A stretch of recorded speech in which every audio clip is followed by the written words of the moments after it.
He woke up on a train he did not remember boarding.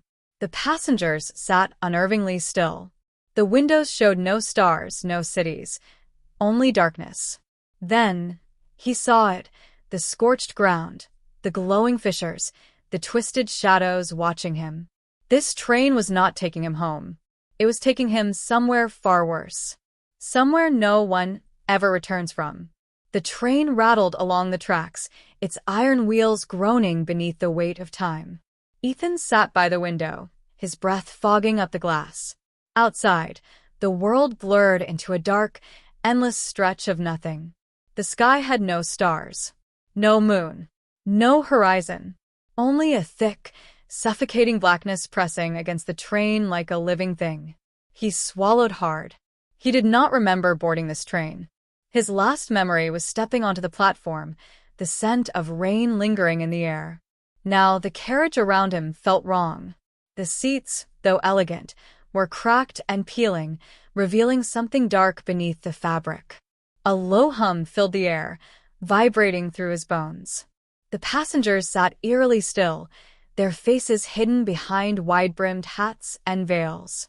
No one spoke. No one moved. A woman in a long, tattered dress clutched a rusted ticket between skeletal fingers. Ethan's chest tightened. He turned to the window again, searching for a sign of where they were going. The landscape had changed. The ground outside was scorched, cracked like dry skin. A faint red glow pulsed beneath the fissures, as if the earth itself was burning from within. His pulse quickened. This was not right. He twisted in his seat, looking for a conductor, a sign, anything. A whisper brushed against his ear. Too close. You should not be here. His blood ran cold. Slowly, he turned his head. The seat beside him had been empty. Now a figure sat there. Its face was pale, stretched too tight over sharp bones. Its lips did not move, but the whisper returned. You were not meant to come. Ethan's hands gripped the armrests, his knuckles white. The air thickened, heavy with the scent of something burning. He forced himself to stand, his legs shaking beneath him. The other passengers still did not move, but he felt their eyes. Watching, waiting. His gaze snapped to the far end of the carriage. A door stood there, its metal frame rusted and warped. Beyond it, a flickering red light seeped through the cracks. The hum grew louder. A distant wail echoed through the train, deep and mournful. Ethan took a step forward. The floor beneath him groaned, soft like flesh. His breath came faster, his chest tightening with panic. He reached for the door handle. It was ice cold. A hand clamped over his wrist. He gasped, twisting around. The figure beside him was closer now, its empty eyes inches from his own. You cannot leave. Its voice was not a whisper anymore. It was a growl. Deep. Endless. Ethan's skin burned where it touched him, a searing pain that spread like fire. His vision blurred. The train trembled beneath him, speeding up. The red light beyond the door pulsed, brighter, angrier. The wail became a scream. The air was boiling. Ethan clenched his teeth, yanking his arm free. The thing's fingers tore away like wet paper, but it did not react. He lunged for the door, his heart pounding. The handle twisted under his grip. The heat surged forward, swallowing him whole. But by the time he realized the truth, it was already too late. The heat swallowed him whole. His vision went white. His skin prickled, burning from the inside out. A sound like cracking bones echoed through his skull. Then silence. Cold. Ethan gasped, his lungs seizing. He was no longer on the train. The air around him was thick, pressing against his skin like unseen hands. A faint glow pulsed in the distance, illuminating the twisted landscape. Jagged cliffs jutted from the ground, their edges blackened as if burned by an eternal fire. The sky was a deep, churning red, streaked with veins of darkness that slithered like living shadows. A vast, endless pit stretched before him. From its depths came a sound. Low. Rumbling. Like something ancient breathing beneath the surface. His heartbeat thundered in his ears. A figure stood at the edge of the abyss. Tall. Motionless. draped in tattered robes that seemed to shift and writhe as if woven from shadows. Ethan stepped back.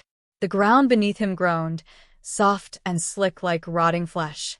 A voice slithered through the air, deep and crawling with something unnatural.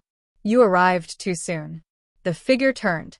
Its face was empty, a hollow void, swirling with darkness. Ethan tried to speak, but his throat tightened, his voice lost in the choking air. The figure lifted a hand. Long, gnarled fingers stretched toward him. "You do not belong here." The pit behind it pulsed, the red light flaring brighter. Screams rose from the depths, layered voices, shrieking in agony. The ground trembled, cracking open beneath Ethan's feet. His body tilted forward. The abyss yawned, hungry, waiting. A force pulled at him, dragging him down. He fought, scrambling for something to hold. The figure did not move. It only watched, as if it had seen this before, as if it knew. Ethan's fingers dug into the crumbling earth, his nails splitting as he clawed for purchase. A final whisper curled around him. "You should not have boarded the train." The ground gave way. Ethan fell. The last thing he saw was the void swallowing him whole. Ethan plunged into the abyss. The air howled past him, thick and suffocating. His screams were swallowed by the void. Falling. Falling. The red glow above shrank into a distant pinprick. Darkness consumed everything. His body felt weightless, drifting through an endless nothing. Then impact. The ground beneath him was neither solid nor liquid. It writhed, shifting under his weight. A deep, wet squelch echoed as he tried to move. His hands sank into something warm and pulsing. It was flesh. A vast, endless expanse of raw, breathing flesh. He gagged, trying to push himself up. The ground quivered in response, as if aware of his presence. A distant groan rumbled through the air. Not from the sky, not from the ground, from everywhere. 1,000 voices, murmuring just beyond his understanding. Shapes stirred in the darkness, moving like twisted marionettes. Limbs too long, eyes too wide, mouths whispering prayers that made no sense. He turned, searching for a way out. There was none. The horizon was endless. No walls, no sky, only flesh and shadows. A hand closed around his ankle. Cold, Wet. unforgiving. He kicked, but it held firm. A voice crawled up his spine. "You are one of us now." Terror surged through him. He thrashed, clawing at the ground, but the hand pulled harder. More hands erupted from the flesh beneath him, grasping, digging into his skin, dragging him down. The murmurs became screams. His own voice joined them. A final, shuddering breath. Then silence. The void swallowed him whole. Darkness devoured everything. Ethan's body no longer felt like his own. The hands had pulled him deep, so deep that light had never touched this place. He could not move. He could not breathe. Yet he was still aware. Aware of the weight pressing in on him. Aware of the endless, whispering voices surrounding him. Aware of something watching. Something old. Something patient. A presence loomed in the abyss, vast and shapeless. It did not speak with words. It did not need to. Its will seeped into Ethan's mind like ink bleeding through paper. Memories unraveled. His name. His home. His past. All slipping away, piece by piece, like ash in the wind. A hollow space grew inside him, stretching wider, deeper, until nothing remained but hunger. Cold. Endless. Hunger. He understood now. This place did not just consume. It transformed. A movement stirred beside him. Then another. Figures twisted in the dark, writhing, shifting. He could feel them. Trapped. Forgotten. Waiting. Something pulled at his limbs, stretching, reshaping. His fingers elongated. His skin grew cold. His mouth, was it still a mouth? Or just an opening, a void where his voice used to be? He tried to scream, but only silence remained. The last of his thoughts faded, dissolving into the nothingness. He was no longer Ethan. He was something else. Something hollow. Something hungry. and in the distance, a train whistle echoed through the dark. A new passenger had just arrived. The whistle cut through the abyss like a blade. Sharp. Hollow. A signal. A summons. Ethan, or what was once Ethan, lifted his head. His vision was different now. No longer limited to sight but to feeling. Sensing. The new arrival was close. Somewhere above. Somewhere trembling. He understood now. The train never stopped.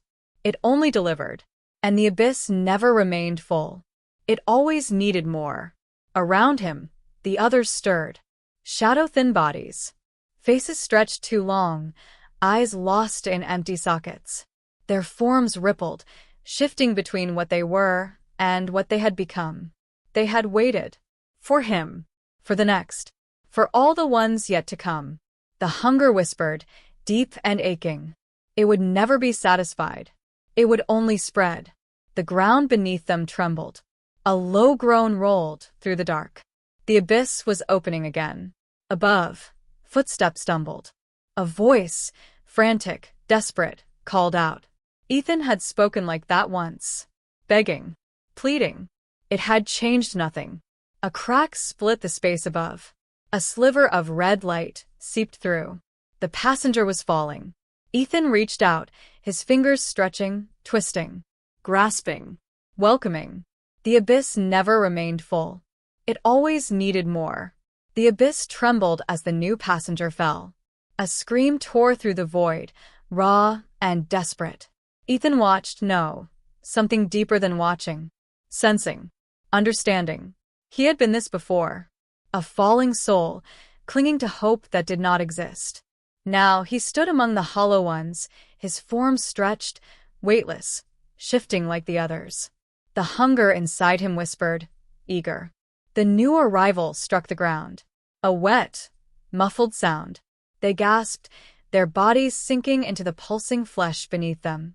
Terror poured from them, thick as smoke. Ethan stepped forward. The others did too, a silent, inevitable movement. The abyss did not hesitate. It never did. The new arrival writhed, choking on their breath, struggling against the hands already rising to meet them. But Ethan, something inside him, paused. A flicker. Not memory but something weaker. A ghost of what once was. The way they reached out. The way they begged, just as he had. For a second, he saw himself in their wide, pleading eyes. A second was too long. The others surged forward, shadows swallowing the figure whole. The abyss absorbed another soul. The hunger quieted for now. Ethan did not move. He knew now. Knew what he had become. What he would remain. Another hollow thing, waiting in the dark. Another shadow, stretching endlessly beneath the train that never stopped. Waiting for the next. Always the next. And as the abyss grew still once more, somewhere far above, another whistle echoed in the void.